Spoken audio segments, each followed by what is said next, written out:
right? All right, thank you. And yes, we are here for the holiday phishing extravaganza.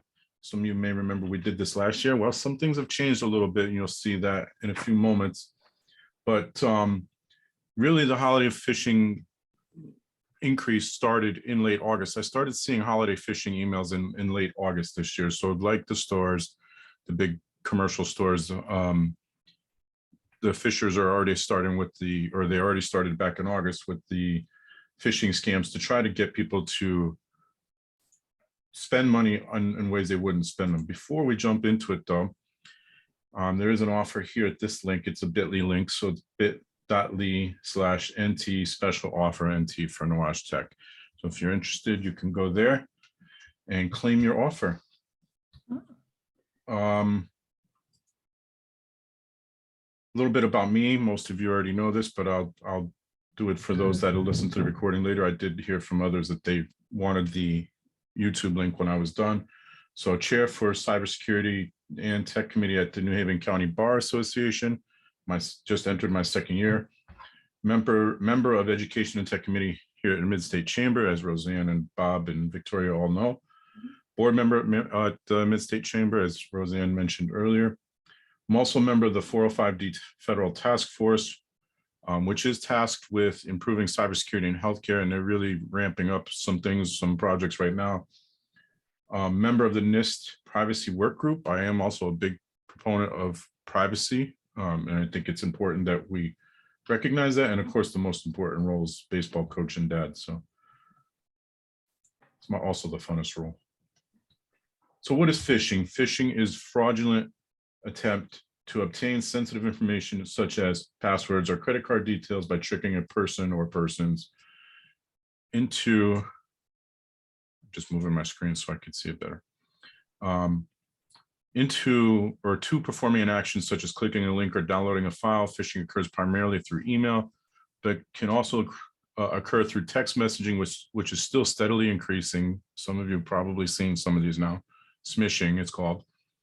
Voicemails, phishing. We've all seen the IRS scams and the Social Security Administration scams. But here's one that we have not seen a lot of, and they're starting to pick up now, is QR codes. So you scan a QR code, and it takes you to a malicious website or prompts you to log into something, or downloads a file onto your phone that compromises your phone. And we don't really know what we're scanning when we scan them, right? So that could be difficult to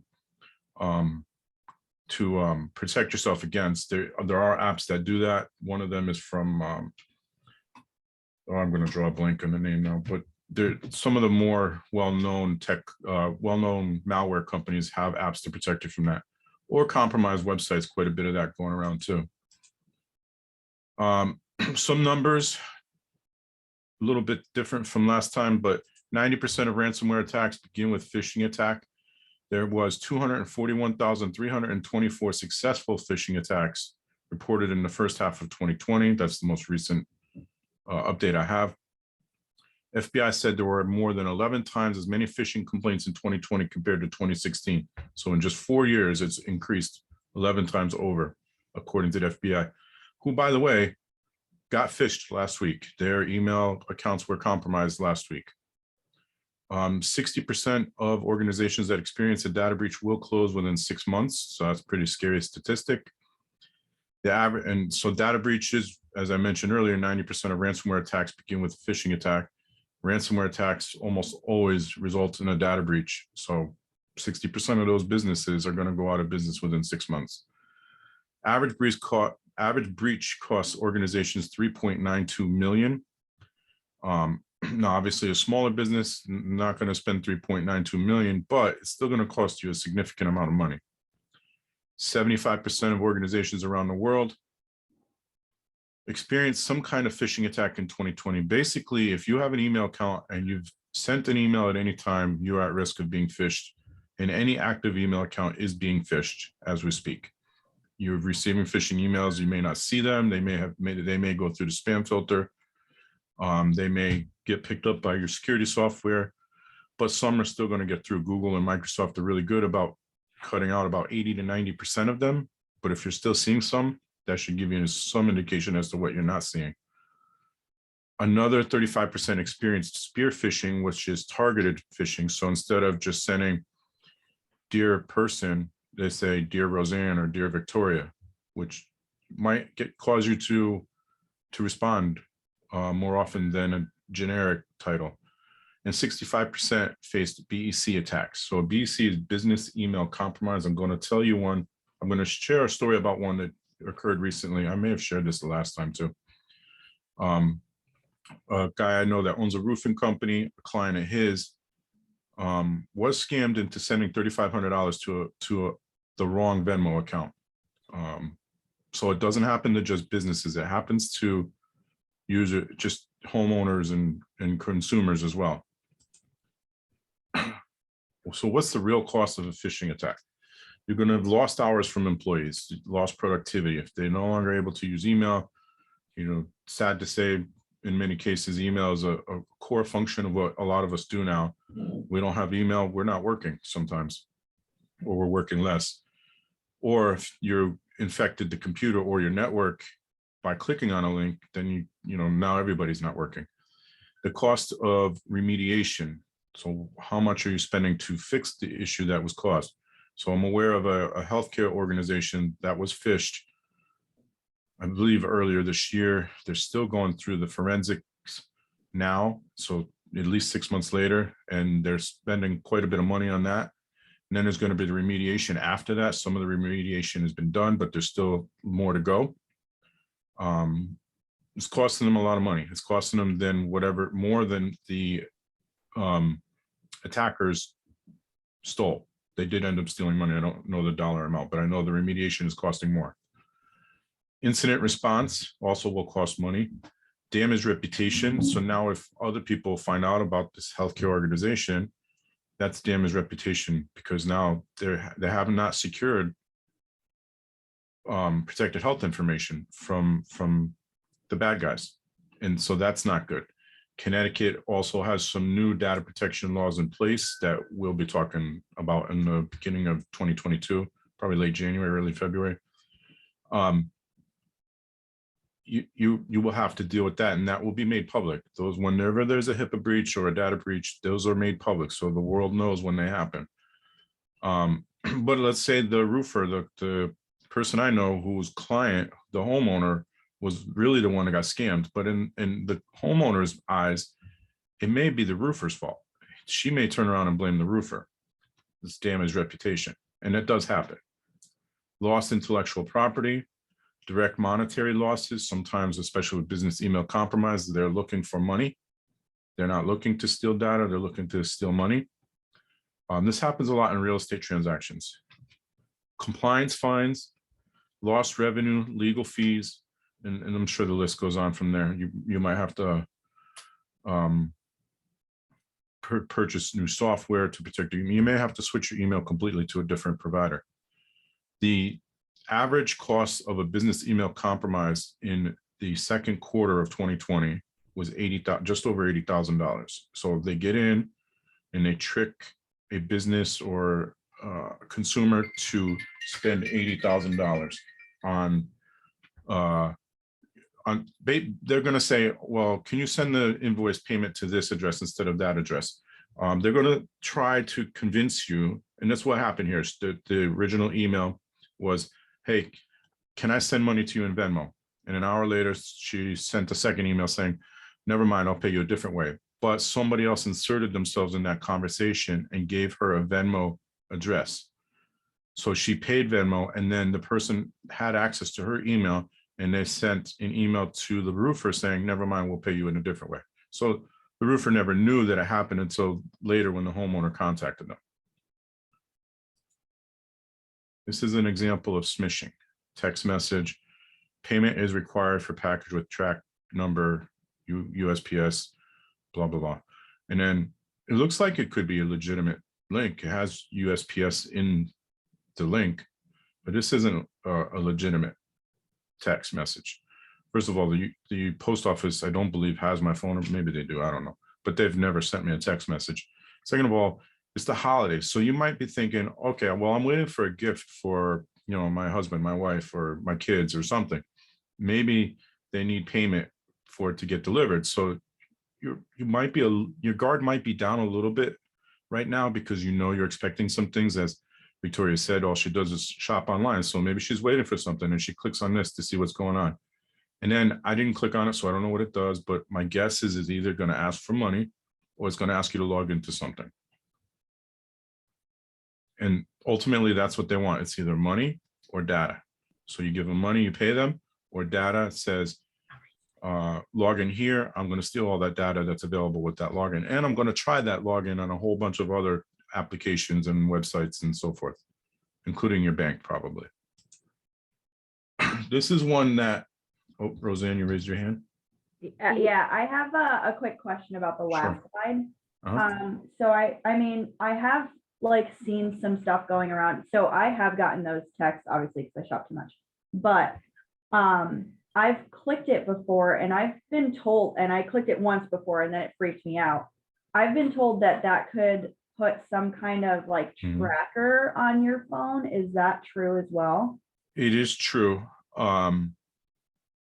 If you have an iPhone, there was a 0-click malware earlier this year. I think they've fixed it. I think it was one of the more recent updates to iPhone fixed that. But there was a 0-click one, so you didn't even have to click it. You just received the message, and now they were able to spy on you. iPhone is a little more secure. Android tends to be a little less secure. So yes, if you click on this, then it could download something real quick to, open your camera when you don't expect it, which is why I give people webcam covers now. It won't work on your phone, but it'll work on your laptop. Yeah. It may, steal data from your applications that are already on your phone. If you have your password saved in those applications, it could steal that. Okay. There's a lot of things it could do. Yeah. So don't answer the message. Yeah. If you don't know who's sending you the message, then don't click on it. And if you do know who sent it, then check with them and be sure. Yeah, that's the scary thing, is it does say the USPS. So thanks for clarifying. This is Amazon. You could see this is to my Gmail account. So Google did pick up that it was spam, but this isn't spam. This is phishing. First of all, you can see they made a mistake here. They put the short code in for name, but it didn't work. So they didn't do it right. But also you can see it came from a Gmail address, not from Amazon. So two red flags right away. Then this is another red flag. I never spent $1,700 in my lifetime on Amazon on one purchase. I'm sure I've spent $1,700 total, but never on one purchase. And then a wheelchair for home patient transfer. I don't have any reason to have that in my house. So all of those things are red flags. This is they're kind of just sending this to everybody. And what they're trying to do is get you to, they're trying to instill some fear in you and say, I didn't spend $1,700. Let me find out what's going on, and then click the link to see what it is. And then when you click the link, it's going to take you to a web page that looks like Amazon, and you'll log in, and they have your credentials.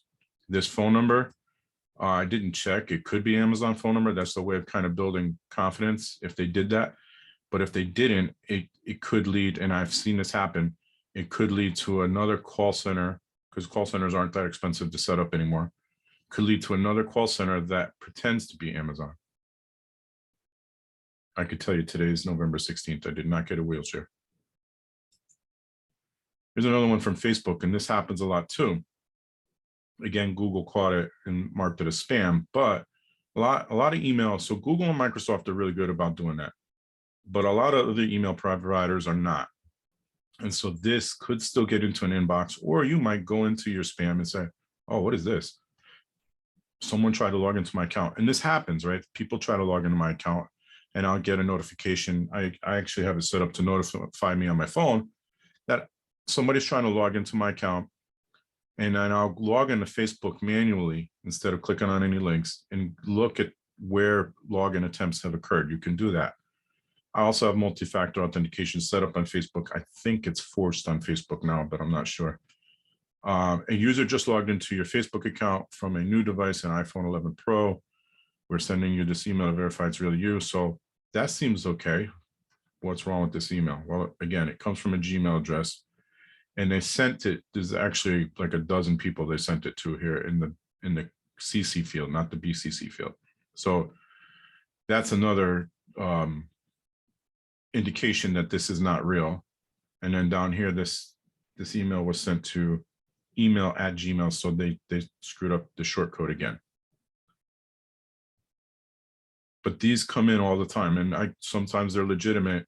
If you're concerned, the best thing is to log into Amazon directly or log into Facebook directly and see what is going on. If there's any messages, the messages will be waiting for you there as well. Oh, I had another story for you. So I also have a client who did receive an email. The filters we set up caught it. It was a voicemail, or it claimed to be a voicemail message, and it came from her email address. So it showed the same email address is in the to and the from field. We have filters set up to block that, and there are ways to do that. There's some technical ways to do that, but there's also ways to do that within, this was Microsoft, within Microsoft to block it as well. So fortunately, it was picked up. She is probably just as paranoid as I am. So she goes in and checks for spam messages, which is an extra step for her. She has to log into a portal and go to the link in the portal. And then so she sees this and sees that it came from her. And it does say her email address in the from field. So this is how sophisticated they're getting now. It's not as easy to identify as, I'm going to use the Amazon one because that was probably the most obvious one. This is almost obvious that it's phishing. Now, someone who's not as tech savvy might not realize that and think, oh my God, I did not spend $1,700 at Amazon. But most people can recognize this as a phishing attack, and then Google helps you out a little bit. But with something like that, it comes from your email address and it says it's a voicemail. You might be thinking, okay, if you use Microsoft Teams, you might have a voicemail through Microsoft Teams, or if your cell phone carrier sends you the voicemail through email, or your office phone or your home phone. Those are all options for most phone services now. So you might think it's an important voicemail. And so you click on that, it takes you to a web page, you log in, and now they have your credentials. So how do you recognize a phishing attack? First of all, legitimate companies don't ask for sensitive info via email. So in other words, they're not going to ask you, well, I'll use the IRS as an example. The IRS is not going to send you an email asking you for your social security number. You're not going to have PayPal. PayPal was one of the first companies being used to phish people. PayPal is not going to send you emails asking for your login, your password. That doesn't happen, or not from PayPal or any legitimate company. Now, there are a lot of websites, especially shopping websites. If you're not familiar with them, don't use them. So, you stick with the Kohl's, the Macy's, the known shopping, the e-commerce websites. If it seems like, and I think we talked about this in the office a couple weeks ago, if it seems too good to be true and it's a website you're not familiar with, then it probably is.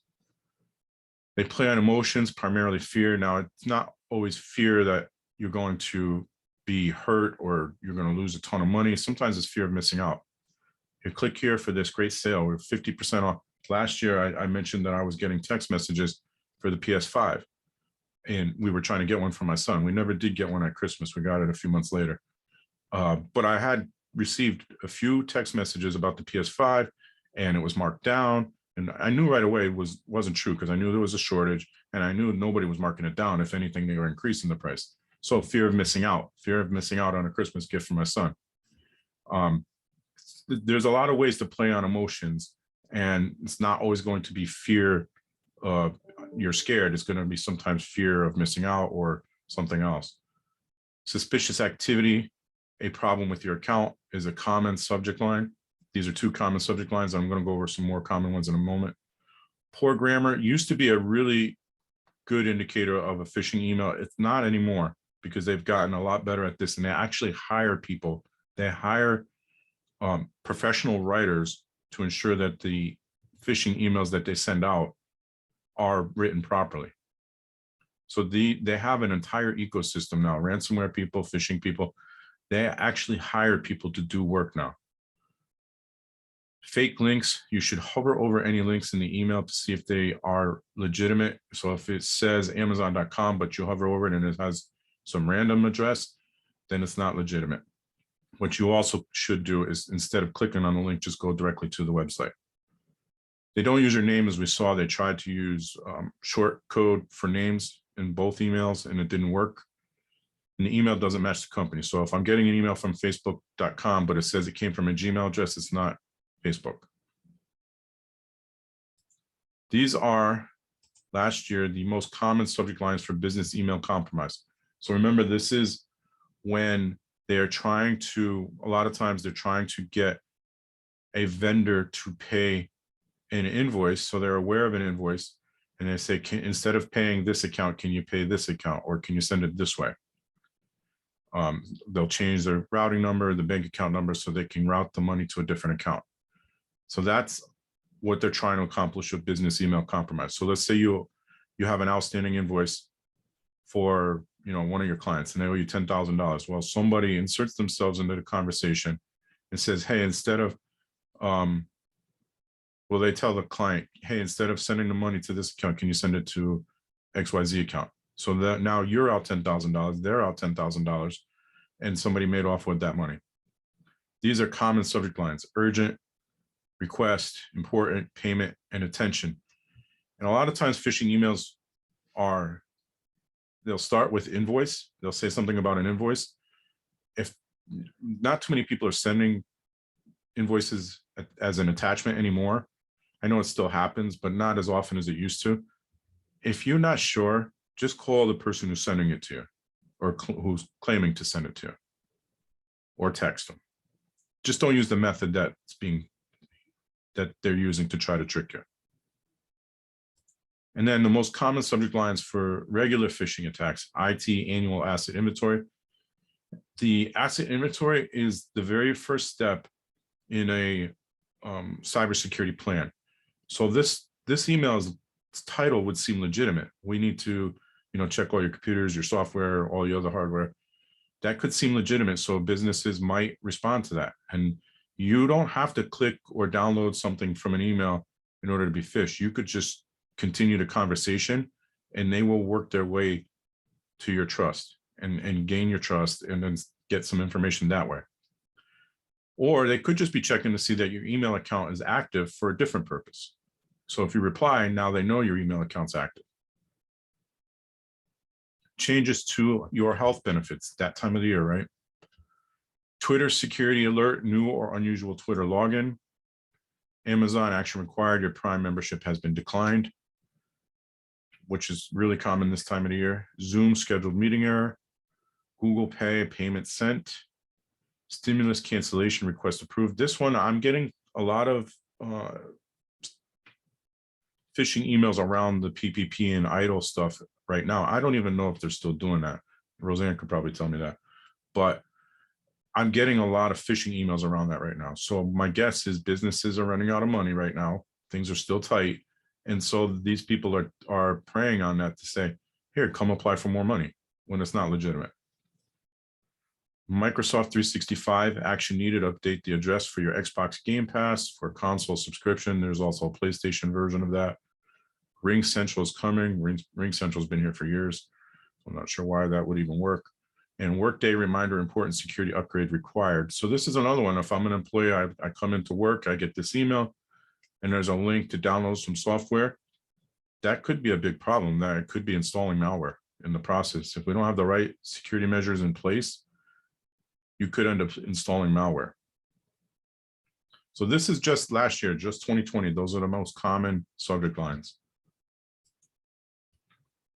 And the best defense is a strong offense. So phishing isn't going anywhere. And I say the same thing about ransomware all the time. If we don't take the financial gain out of it, they're going to keep coming for us. And they're going to keep trying to steal money from us or data from us. Data is worth more than gold. On the black market, on the dark web, data is worth more than gold. So you can imagine that if I have data and I have, let's say, thousands of usernames and passwords, I'm going to make out like a bandit on the dark web. And it's really, and there are, I mentioned during the password webinar, I think it was last month. It was last month. There are 15 billion username and password combinations on the dark web already, and they're going to take more. The first piece is education. Education is key. So that's why I do this. I think it's really important. Phishing attacks increase significantly the second half of the year every year because of the holidays. I think the more people are informed about it, the better prepared they will be to avoid clicking on that link, or at least just pause and think, should I be clicking on this? Should I be downloading this? And then this way, maybe we prevent a few attacks from occurring, because the initial attack might not seem so bad, but then if, let's say you download an Excel file, now Microsoft Office by default, when you download a file from the internet, email, website, whatever, it has the little message across the top that says enable content. Content is disabled, enable content. I don't remember the exact verbiage, but something along those lines, because it's downloaded from the internet and they understand the risks to that. But a lot of people don't pay attention and they just click on that. And when you do that, you may be enabling a macro that's now going to run. It's going to contact a command and control server, and that's going to send more malicious content to your machine. Don't click manually navigate to a site. Again, if you get something from Amazon that says there's a problem with your shipment, instead of clicking any links, just go to Amazon.com, and whatever message they sent you in an email will also be there. Verify the sender via phone, text before downloading. So if you get an email and you're not so sure that it's what it purports to be, and you should be 100% sure, then call or text the person. But if you get a text message, then don't text them back. Call them, or you can send an email, I suppose. Or if they're nearby, then just ask them before you open it. Text messaging, phishing through text is increasing, smishing. It is increasing. There's still a small percentage, still 90-something% is email, but it is going up.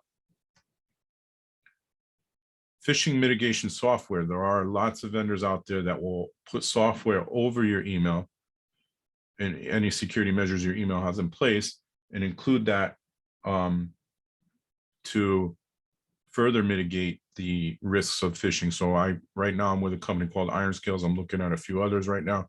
And what happens is, if the Iron Scales doesn't recognize it, Microsoft let it through, Iron Scales doesn't recognize it, it puts a big red flag across the top and says, we didn't recognize this sender. It might be suspicious. And so that's going to get my attention. I actually have clients that complained about it when we first rolled it out and said, I don't like that.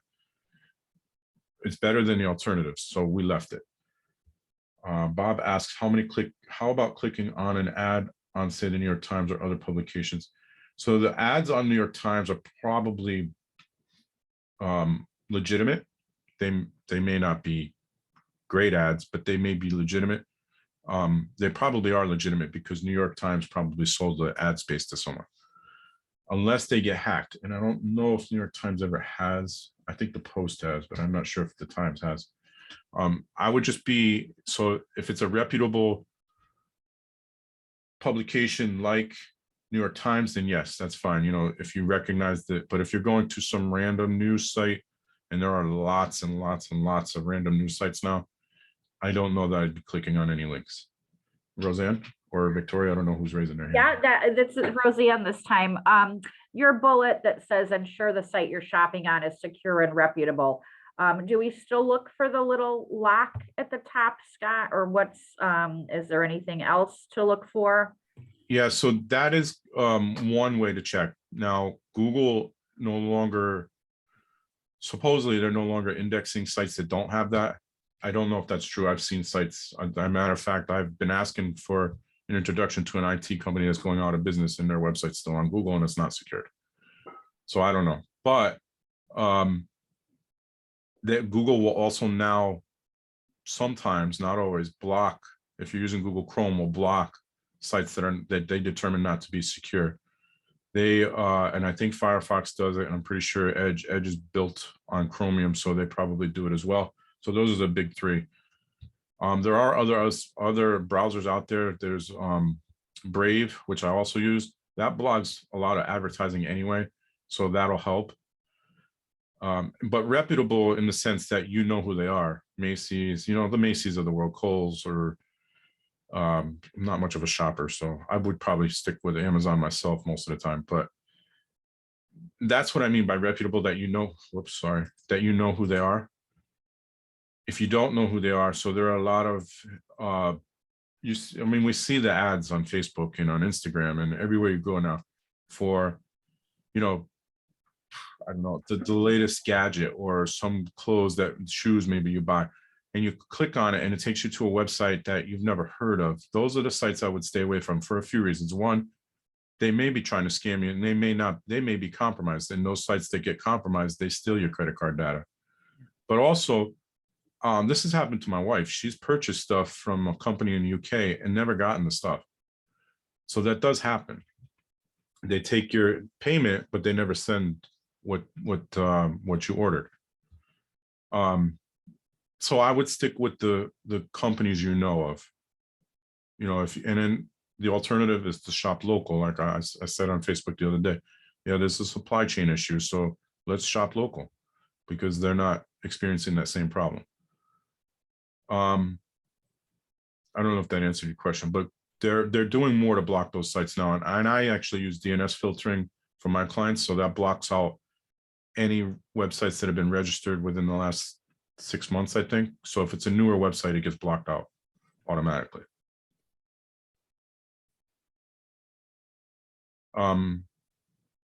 Yeah, phishing simulation. This is a lot of fun. I do this with some of my clients.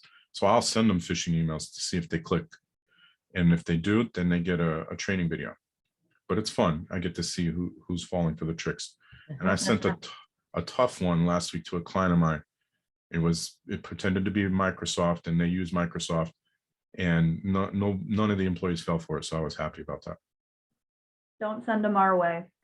I might just do that. This is the more technical stuff. So your email should have this setup: DMARC, DKIM, and SPF records. These are DNS records. So you go into, so if we use Midstate Chamber's website as the example, you would go and update the records that the hosting provider has. So there's a record that points to where your website is. There's another one that points to your email. So you would add these records. What that does is it makes it a lot harder for anybody to spoof the email address. So that is what happened to my client, who received the email saying it was a voicemail that came from her and was sent to her. Her email somehow got spoofed. Still haven't figured out how, because she had this in place, except that the DMARC has 3 levels. One is monitor, which is just, let's see what's coming through and what's not coming through. Then there is quarantine, which is, okay, we'll take it, but it's not going to end up in the inbox. We need to approve it first. And then there's reject. Reject is what it sounds like. It's not going to come through at all. So I just changed it to reject. So now that will not come through at all. Breach monitoring. This is also something I'm doing. In fact, if anybody's interested, I can run a breach report on your email domain. So like if I wanted to, I could run one on mine, nuage.tech. I actually do monitor it. So I know I have never been breached. And what that does is tells me if that email account has ever been involved in a breach. So if you use LinkedIn and you use the same email that you used in 2015, then that email account's been involved in a breach. And there's been more recently than that, not just that. There's some all the time. What was the site again to check that? Oh, that is, I'll put it in here because people spell it wrong.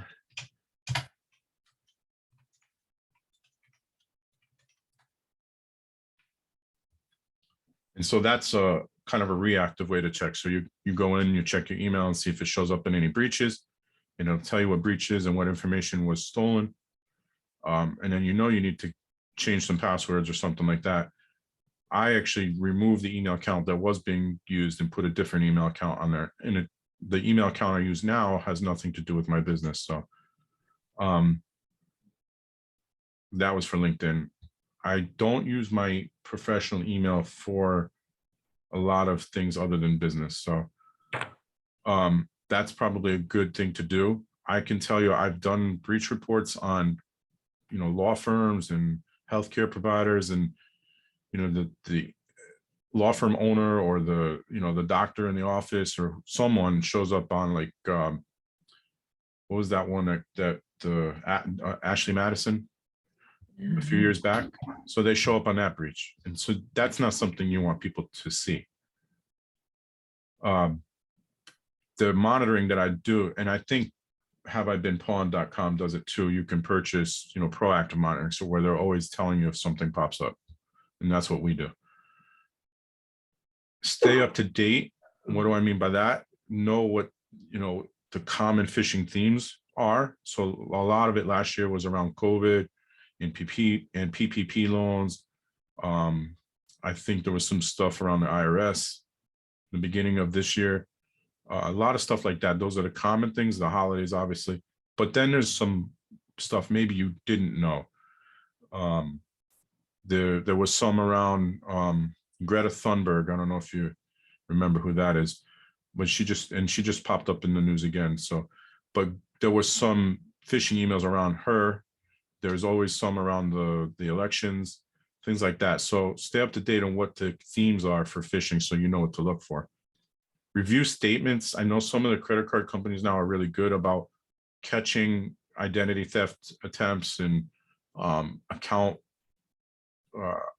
issues, like login issues, or even some breaches. If they have your email address, they sometimes can also pick up on those breaches, and those are the bigger credit card companies.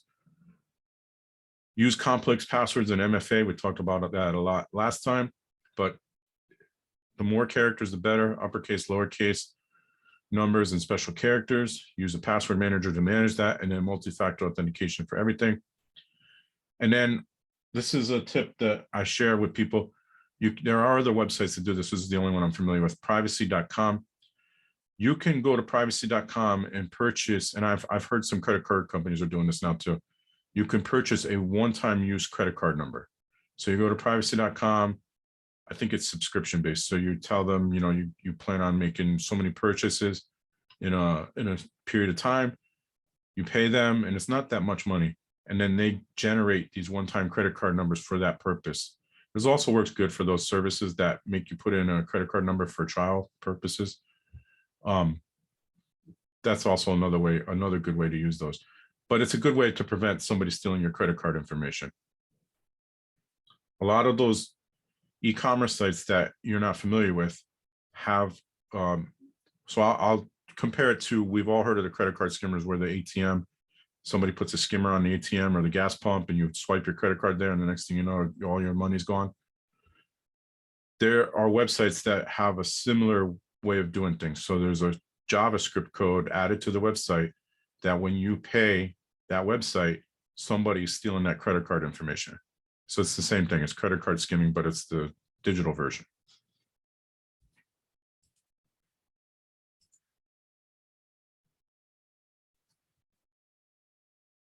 Any questions? Did I overwhelm you? Okay, we've got one here in the office. One Scott. quick question, Scott. You said a lot of emails get the phishing. Is there any one particular company like Fox or Cox or AOL or att.net or Gmail, any one of those that has a more significant amount of phishing that goes through them than any other, or is it all of them? It's hard to say. I don't know the numbers behind that. A lot of things in the technology world is let's go after the big fish. So that's going to be Microsoft and Google. But I think AOL's lower hanging fruit. A lot of people that use AOL aren't as tech savvy. And, I don't know if anybody in the office uses AOL, so I don't want to, I don't want to say the wrong thing, but a lot of times people that use AOL, like I used AOL when it first came out. It was the only way, was one of like 2 or 3 ways to get on the internet. And now I sound old. But people that are still using AOL, I don't know if they don't want to lose their email address through AOL, or if they just They like AOL. I don't really know what it is, but AOL, first of all, is a resource hog on your computer if you use the software. But secondly, I think it entices the bad guys, the phishers, and the other people, the cyber attackers of the world, because they feel like there's a less tech savvy person on the other end. And based on my experience, that usually is the case. You know, I've seen, you know, people in all walks of life that use AOL when they shouldn't be, especially business owners shouldn't be using it as a business address. But they do, and they're always, you know, falling for silly scams or clicking on things that shouldn't be clicked on. It sounds mean, but that, you know, that is what it is. It happens a lot, and I've seen it myself. Right. And in the same respect, is there any one that is better than the others? Yeah, Microsoft and Google are also the best at filtering out a lot of stuff, but they can't filter everything. It's almost impossible. And the other end of that is the people doing these attacks are getting more sophisticated by the day. They, you know, like I said, they hire professional writers now to write the emails so that they don't look like spammy, scammy type emails. Right. And they hire all kinds, you know, some of them have HR departments. That's crazy. Yeah. Oh. Okay. Thank you. You're welcome. Any other questions? Not that I can think of. I'm trying to think of a good one, but Scott, Trying to stump me. um, chances are then the email that I received just this morning from Best Buy, which is a well-known company, Yep. telling me that somebody was trying to reset my password and that I should go in and change it. The thing is, I don't have an account with Best Buy. Okay. There you go. So that's we call it the spray and pray method. So they're just sending that out to everyone. The funny thing is, the presentation from last year, I had a Best Buy phishing email on there. I took it off. But yeah, that's the spray and pray method. Let's just see who clicks on this. You know, let's throw cheese to the wall and see if it sticks, kind of thing. And I think I got a similar email like 6 months ago, also from Best Buy. Yeah, and so that could be, if you don't have a Best Buy email or a Best Buy account, then obviously that's not true. But that could be a legitimate email. But I've gotten those emails. So somebody's trying to, with the websites that I manage, I will sometimes get an email saying, you know, somebody's trying to log in with your account. I have multi-factor authentication set up on everything anyway, so I'm not too worried about it. But when I get it, what I do is instead of clicking on any links, I go to the website and I log in and I see what's going on. Maybe I change a password to try to, you know, because if they keep trying, then there's a chance they have some variation of your password. Okay. Yeah. So that if you had a Best Buy account, my suggestion would be go to bestbuy.com, log in, and change your password, because there's a chance that is really happening. I have a quick question. I had several of my companies or companies that I order from or have accounts through or whatever. They ask for where they will send you a code, and on your, I have them send it to my cell phone, and then I input the code, and then they know that it's me. Just the other day, I went to go do that, and their site would not allow me to input the code that they just sent me. Could that be a problem with their site that I should notify them of? So you weren't able to type anything in, or you typed it in and it said it was wrong? It wouldn't even let me type it in. Yeah, And then it said skip this, and then I just entered onto the site using my email address. That could be a site, somebody's messed up the programming on the site. So that's more likely. That doesn't sound like it was any kind of scam.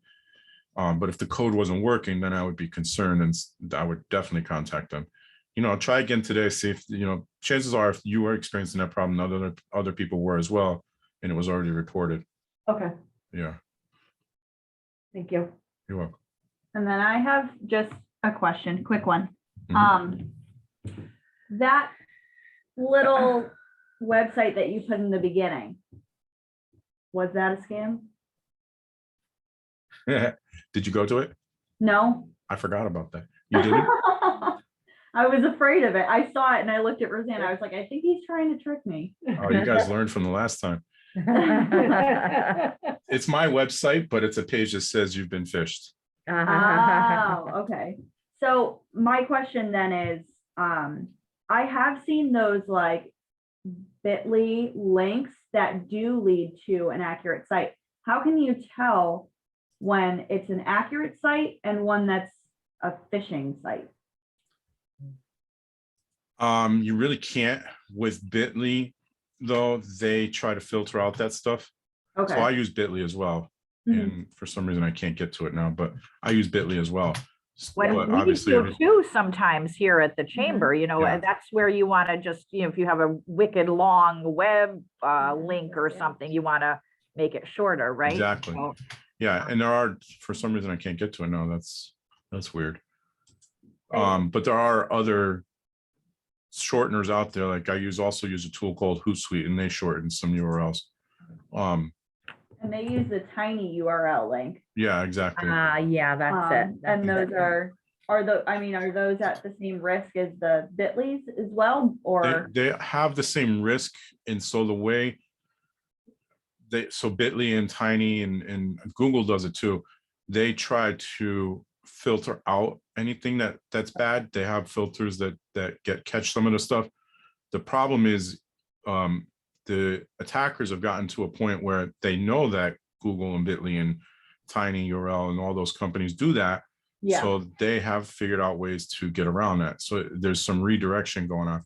And that's where your phishing filters, your phishing software comes into place, your DNS filtering. Yeah. But they've, it's a cat and mouse game. Yeah.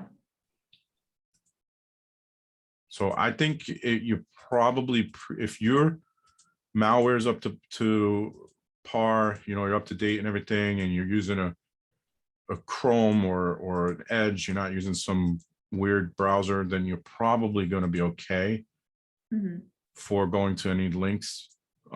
If you notice that if you go to a website and your computer starts racing, the fan starts running really hard and it gets really hot, get off that website immediately, because there are websites that will use your computer's resources to mine Bitcoin or some other cryptocurrency. Well, I was on my laptop too. I have a MacBook, and it does pop up sometimes where it says that the website is using more energy than Yeah. normal. Is that like the same thing that you're talking It about? could be, yes. Oh, okay. Yeah. It was on Gmail last night and it was doing that. So I don't know. Well, Gmail, Google, and unfortunately, anything Google related uses a lot of resources. Okay. Yeah. But Could go for anything else too. the chances of Gmail being used for that purpose are almost none. Okay.